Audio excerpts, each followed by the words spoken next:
Ay, nako, ito, libreng bakuna sa mga aso sa Caloocan na arangkada ngayong araw. Detalye mula kay Edwin Duque, Aris 23. Edwin.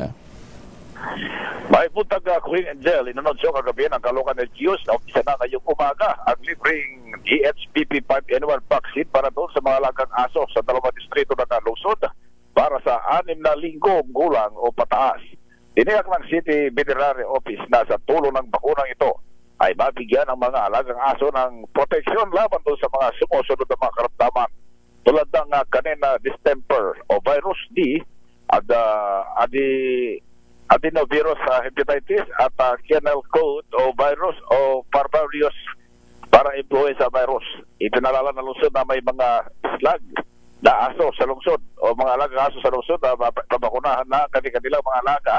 Tusan ay magpunta lamang doon sa 2 lugar tulad ng People's Park sa Barangay 1 Oto sa South Caloocan o kaya naman sa Caloocan na North o Animal Farm na Barangay 178 sa North Caloocan. Ipinalala ng ahensya na maliban din sa araw ng Sabado at Linggo, bukas ito dakong alas 8 ng umaga hanggang alas 3:30 ng hapon. Aris 23, Edwin Duque, nagulat sa Disaris Oras sa Pilipinas, una sa Pilipino. Maraming salamat, Edwin Duque.